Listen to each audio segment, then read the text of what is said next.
Bismillahirrahmanirrahim. Assalamu alaikum. How are you students? I hope you'd be fine. Okay, it's chapter number 7 volume and lesson number 3 of volume in centimeter cube and meter cube, and we are going to discuss how to find out volume of cubes and cuboids. ठीक है, first we must know that what is a cube and what is a cuboid. तो cube कहते हैं हर उस 3 dimensional figures को, यानी कि जिसमें हमारे पास एक अदद डब्बा हो और उसमें हमारे पास 3 डायमेंशंस हो, एक उसकी लेंथ हो, एक उसकी ब्रेथ हो और एक उसकी हाइट हो.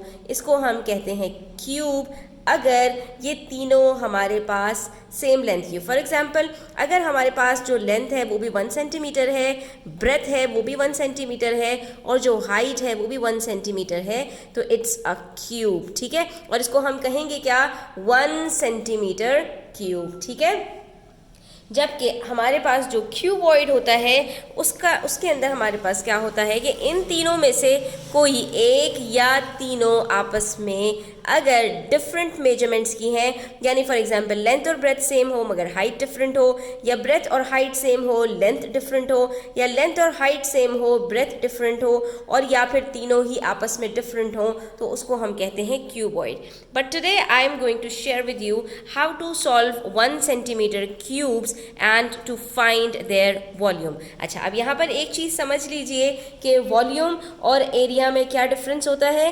तो एरिया हम निकालते हैं स्क्वायर और रेक्टेंगल और ट्रायंगल, जो हमारे पास 2 डायमेंशनल शेप्स होती हैं जिसमें हमारे पास हाइट नहीं होती. इसीलिए वहाँ पर हम सिर्फ 2 चीज़ों को मल्टीप्लाई करते हैं, लेंथ और ब्रेथ को, और हमारे पास एरिया कैलकुलेट हो जाता है. लेकिन वॉल्यूम हम निकालते हैं 3 डायमेंशनल शेप को, यानी इसके अंदर हमारे पास 3 साइड्स को मल्टीप्लाई करना पड़ता है. इसलिए यहाँ पर हमारे पास लेंथ, ब्रेथ और हाइट तीनों का होना ज़रूरी है. ठीक है, इसमें यहाँ पर हमारे पास हाइट का इजाफा हो जाता है. अब हमारे पास 1 सेंटीमीटर क्यूब हो, इसका मतलब क्या है कि आपके पास लेंथ, ब्रेथ और हाइट तीनों चीज़ें सेम हैं, तो इसका वॉल्यूम आपके पास हमेशा, जिसको 1 सेंटीमीटर क्यूब कहते हैं, उसका वॉल्यूम हमेशा 1 सेंटीमीटर क्यूब ही आएगा, क्योंकि 1 को आपस में जितनी दफ़ा चाहे मल्टीप्लाई कर लें, इनफाइनाइट टाइम्स भी मल्टीप्लाई कर लें, आंसर 1 ही आता है. 1 इंटू 1 इंटू 1 आंसर क्या होगा, 1 सेंटीमीटर क्यूब. यानी अगर इस तरह के बहुत सारे क्यूब्स एक लाइन में आपके पास हों तो आप आसानी से सिर्फ क्यूब्स को ऐड करेंगे, नंबर ऑफ क्यूब्स को, और आपके पास वॉल्यूम वहाँ पर निकल आएगा.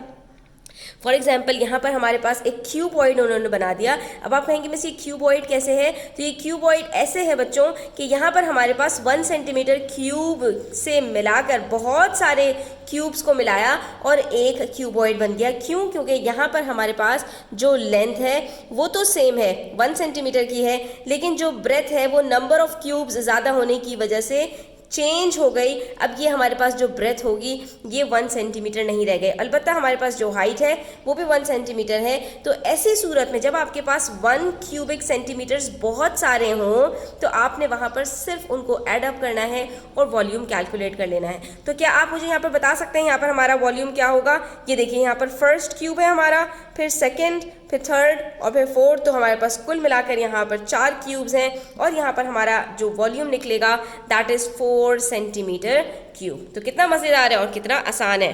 इस तरह तो हम आसानी के साथ जितने भी हमारे पास क्यूब्स हों हम वॉल्यूम कैलकुलेट कर सकते हैं. पेज 154 पर देखिए, यहाँ पर देखिए कितने नंबर ऑफ क्यूब्स हैं हमारे पास, 1 2 3 4 5 6. तो हमारे पास यहाँ पर नंबर ऑफ 1 सेंटीमीटर क्यूब 6 है, तो वॉल्यूम क्या होगा, 6 सेंटीमीटर क्यूब. अब यहाँ पर हमारे पास जो हाइट है वो भी बिल्ड हो गई स्टूडेंट्स. यहाँ पर सिर्फ बेस थी, ठीक है, एक ही लाइन के अंदर हमारे पास यहाँ पर जो है वो कुछ क्यूब्स थे, यानी हाइट हमारे पास सिर्फ 1 सेंटीमीटर की थी, लेकिन यहाँ पर हाइट भी हमारे पास आ गई. तो हम यहाँ पर किस तरह से करेंगे, इस तरह से काउंट करेंगे क्यूब्स, 1 2 3 4 5 6 7 8 9. ये हमारे पास 9 क्यूब्स आ गए. तो ये कितना हमारे पास वॉल्यूम हो जाएगा, 9 सेंटीमीटर क्यूब. ठीक है, उसके बाद अब आ जाती है बारी 1 मीटर की, यानी इन्होंने अब हमारे पास जो यूनिट था ना उसको चेंज कर दिया, सेंटीमीटर के बजाय मीटर आ गया. तो हमारे पास जो यूनिट होगा सिर्फ उसके अंदर चेंज आ जाएगा. 1 इंटू 1 इंटू 1 सेम रहेगा, सिर्फ यूनिट चेंज होगा, तो 1 सेंटीमीटर क्यूब की जगह पर 1 मीटर क्यूब आ जाएगा. ठीक है स्टूडेंट्स, तो अगर आपके पास 1 मीटर की क्यूब्स की बात होंगी तो वहाँ पर आपने यूनिट के अंदर सिर्फ चेंज कर देना है. अब यहाँ पर देखिए हमारे पास कितने नंबर ऑफ क्यूब्स हैं, तो हमारा वॉल्यूम क्या निकलेगा, पीछे एक क्यूब है 1, उसके बाद ये आगे एक है, ठीक है, और ये लाइन में 2 हैं, ठीक है, एक नीचे छुप गया क्योंकि इसके नीचे और यहाँ पर आगे होने की वजह से नीचे वाला नजर नहीं आ रहा, तो 1 2 3 और ये यहाँ पर एक है 4, फिर 5 और फिर 6, तो ये number of 1 metre centimetre cubes हमारे पास यहाँ पर 6 हैं, तो ये वॉल्यूम हमारे पास 6 मीटर क्यूब हो जाएगा। इसी तरह से यहाँ पर देखिए, अब यहाँ पर हमारे पास कितने हैं 1 2 3 4 और यहाँ पर इसके नीचे एक है 5 6 और ये फिर ये 2 आगे हैं 7 8, तो यहाँ पर हमारे पास जो क्यूब का वॉल्यूम आएगा 8 मीटर क्यूब आ जाएगा। नेक्स्ट है पेज नंबर 156 के ऊपर हमारे पास कुछ क्वेश्चन, जहाँ पर स्टूडेंट्स हमारे पास जो 1 सेंटीमीटर क्यूब से बनने वाले क्यूबॉइड्स हैं उसके अंदर हमें बाकायदा बताया जा रहा है कि कितने हमारे पास यहाँ पर नंबर ऑफ क्यूब्स हैं, तो आप टोटल वॉल्यूम यहाँ पर बता दीजिए।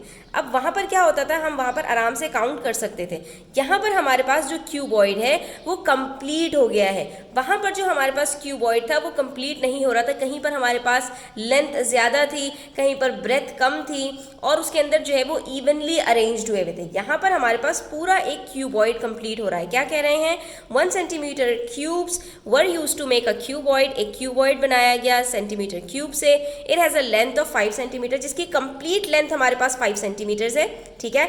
उसके बाद ब्रेथ ऑफ 3 सेंटीमीटर क्यूब और जो इसकी कंप्लीट ब्रेथ है वो हमारे पास 3 सेंटीमीटर है और हाइट हमारे पास 2 सेंटीमीटर की है, ठीक है। तो आप ये देख सकते हैं कि लेंथ 5 सेंटीमीटर की, क्योंकि 1 2 3 4 5 हमारे पास क्यूब्स मौजूद हैं पूरे, ये नीचे भी हैं ऊपर भी हैं, ठीक है, साइड्स में पूरे हमारे पास यहाँ पर कंप्लीट हो रहे हैं लेंथ के अंदर 5 सेंटीमीटर्स। ब्रेथ में अगर आप देखें तो ऊपर नीचे हमारे पास कंप्लीट हो रहे हैं 3 सेंटीमीटर्स और हाइट में हमारे पास 2 सेंटीमीटर्स पूरे क्यूबॉइड के अंदर कंप्लीट है, यानी ये पूरा कंप्लीट एक डब्बा है। तो ऐसी सूरत में वॉल्यूम हमें कैसे कैलकुलेट करना होता है, हम सिंपली जैसे रेक्टेंगल का एरिया कैलकुलेट करने के लिए लेंथ और ब्रेथ को मल्टीप्लाई करते थे, यहाँ पर वॉल्यूम कैलकुलेट करने के लिए इन तीनों को मल्टीप्लाई करेंगे और हमारे पास जो वॉल्यूम है वो निकल कर आ जाएगा। तो सबसे पहले 5 को 3 से मल्टीप्लाई किया, 5 3 = 15, 15 को 2 से मल्टीप्लाई किया, आंसर आया 30। तो इसका मतलब है इस क्यूबॉइड का जो हमारे पास वॉल्यूम है वो 30 सेंटीमीटर क्यूब आ जाएगा, ठीक है। इसी तरह से यहाँ पर हमारे पास एक और डब्बा दिया हुआ है, इन्होंने यहाँ पर हमें बताया कि इसी डब्बे को जो 1 सेंटीमीटर क्यूब था आपने क्या किया, एक प्रॉपर डब्बा बना लिया, ठीक है, यानी इतने ही साइज़ का एक ही डब्बा आपने बना लिया जिसकी 5 सेंटीमीटर्स की लेंथ है, 3 सेंटीमीटर्स की ब्रेथ है और हाइट 2 सेंटीमीटर्स की है। तो इसका भी जो एरिया आपके पास निकलेगा वो क्या निकलेगा, 5 × 3 × 2 30 सेंटीमीटर क्यूब, ठीक है। तो अल्टीमेटली हमें पता चल गया कि क्यूबॉइड का वॉल्यूम निकालने के लिए फॉर्मूला क्या होता है, लेंथ को ब्रेथ से और ब्रेथ को हाइट से मल्टीप्लाई कीजिए और आपका आंसर आ जाएगा। पेज नंबर 157 पर देखें, यहाँ पर हमसे कह रहे हैं 1 मीटर क्यूब से मदद से यहाँ पर इन्होंने क्या किया, एक जो है पूरा एक बड़ा सा क्यूब बनाया जो कि जिसकी एजेस जो है वो 3 मीटर्स की हैं। इसका मतलब क्या है स्टूडेंट्स, जो क्यूब होता है उसके अंदर सिर्फ एक लेंथ दी जाती है, जैसे स्क्वायर में हमें एक लेंथ दी जाती थी, हम उसी को आपस में मल्टीप्लाई करते थे और आंसर आ जाता था। इसी तरह क्यूब में भी आपको सिर्फ एक लेंथ दी जाएगी, क्योंकि क्यूब कहते ही उसको है कि जिसकी लेंथ ब्रेथ और हाइट सेम हो। तो इसका मतलब ये हुआ कि हमें यहाँ पर 3 को 3 टाइम्स मल्टीप्लाई करना है, यानी 3 × 3 × 3, तो 3 3 = 9, 9 3 = 27 और ये आपके पास आंसर आ जाएगा 27 मीटर क्यूब, ठीक है। इसी तरह से यहाँ पर हमारे पास है क्वेश्चन नंबर 7 के अंदर एक क्यूबॉइड है 8/2/5 का, ठीक है। आप इसको किस तरह से कहते हैं, 8/2/5, यानी कि इसके अंदर तीनों आपके पास आ गई। तो अब आपने इनको आपस में मल्टीप्लाई करना है और आपके पास यहाँ पर आंसर आ जाएगा 8 2 = 16, 16 5 = 80 और ये हमारे पास यहाँ पर आ गया, ठीक है, क्योंकि 8 5 = 40, 42 = 80 होता है। इस तरह से भी आप कर सकते हैं, जो भी आप पहले मल्टीप्लाई करें आंसर आपका सेम आएगा। इसी तरह से यहाँ पर एक क्यूबॉइड है 4/3/2 का, तो इन तीनों को आपस में मल्टीप्लाई करेंगे, 4 3 = 12, 12 2 = 24 और यहाँ हमारा आंसर आ गया 24 मीटर क्यूब। यहाँ पर देखिए हमारे पास जो लेंथ थी वो सेंटीमीटर्स में थी, तो यूनिट हमारा सेंटीमीटर क्यूब था, यहाँ मीटर्स में है तो ये आंसर हमारा मीटर क्यूब में आएगा, ठीक है। इससे आपने परेशान नहीं होना और यूनिट को आंखें खोल कर आपने इस्तेमाल करना है। अब हमारे पास दोबारा एक क्यूब आ गया 4/4/4 का, तो हमने इनको आपस में मल्टीप्लाई करना है और हमारा आंसर आ जाएगा 4 4 16, 16 4 64, 64 मीटर क्यूब। ठीक है, इसी तरह से ये भी एक क्यूब है, 5 5 25, 25 5 125 होता है, तो ये हमारा वॉल्यूम यहाँ पर 125 सेंटीमीटर्स क्यूब आ जाएगा। ठीक है स्टूडेंट्स, आज के लिए इतना ही। इंशाल्लाह नेक्स्ट वीडियो में हम इसके प्रैक्टिस क्वेश्चंस करेंगे। तो वीडियो एंड तक देखने का बहुत शुक्रिया। अच्छी लगी है तो लाइक कीजिएगा, अपने फ्रेंड्स के साथ शेयर कीजिएगा। चैनल सब्सक्राइब नहीं किया तो सब्सक्राइब कर लीजिए। अपना ख्याल रखिएगा। अल्लाह हाफिज़।